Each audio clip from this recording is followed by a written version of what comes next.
साताऱ्यात सत्तेची हालचाल. जिल्हा परिषद अध्यक्ष निवड 20 मार्चला, पंचायत समिती सभापती निवड 16 मार्चला. सूत्रांची माहिती.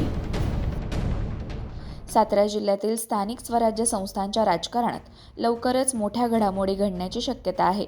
जिल्हा परिषद अध्यक्ष आणि उपाध्यक्ष तसेच पंचायत समिती सभापती आणि उपसभापती निवडीच्या तारखांबाबत महत्त्वाची माहिती समोर आली आहे. सूत्रांकडून मिळालेल्या माहितीनुसार सातारा जिल्हा परिषद अध्यक्ष आणि उपाध्यक्ष पदाची निवड 20 मार्च रोजी होण्याची शक्यता आहे. तर जिल्ह्यातील माण आणि खटावसह एकूण 11 पंचायत समित्यांच्या सभापती आणि उपसभापती पदाच्या निवडी 16 मार्च रोजी होऊ शकतात.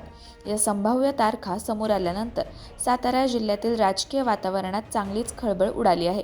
विविध राजकीय पक्ष तसेच स्थानिक नेते मंडळी आता आपापली राजकीय समीकरणे जुळवण्यात आणि सत्ता स्थापनेसाठी रणनीती आखण्यात व्यस्त झाल्याचे दिसत आहे. जिल्हा परिषद अध्यक्षपद हे जिल्ह्यातील स्थानिक स्वराज्य संस्थांमधील अत्यंत महत्त्वाचे आणि प्रतिष्ठेचे पद मानले जाते. त्यामुळे या पदासाठी राजकीय पक्षांमध्ये जोरदार चुरस होण्याची शक्यता व्यक्त केली जात आहे. तसेच पंचायत समिती स्तरावरही सभापती आणि उपसभापती पदाच्या निवडीमुळे स्थानिक राजकारणात मोठ्या हालचाली सुरू झाल्या आहेत. माणखटावसह जिल्ह्यातील 11 पंचायत समित्यांमध्ये सभापती निवडीमुळे अनेक ठिकाणी राजकीय समीकरणे बदलू शकतात, असेही राजकीय जाणकारांचे मत आहे. दरम्यान या तारखा अधिकृतरित्या जाहीर झालेल्या नसून त्या सूत्रांच्या माहितीनुसार समोर आल्या आहेत. त्यामुळे प्रशासनाकडून अंतिम आदेश जाहीर होताना या तारखांमध्ये ऐनवेळी बदल होण्याची शक्यता नाकारता येत नाही. त्यामुळे आता सातारा जिल्ह्यातील राजकीय घडामोडींकडे सर्वांचे लक्ष लागले आहे. या निवडींमुळे जिल्ह्यातील पुढील राजकीय दिशा ठरणार असल्याचेही बोलले जात आहे. सातारा जिल्ह्यातील अशा महत्त्वाच्या घडामोडींचे अपडेट जाणून घेण्यासाठी आमच्या चॅनलला सबस्क्राईब करा.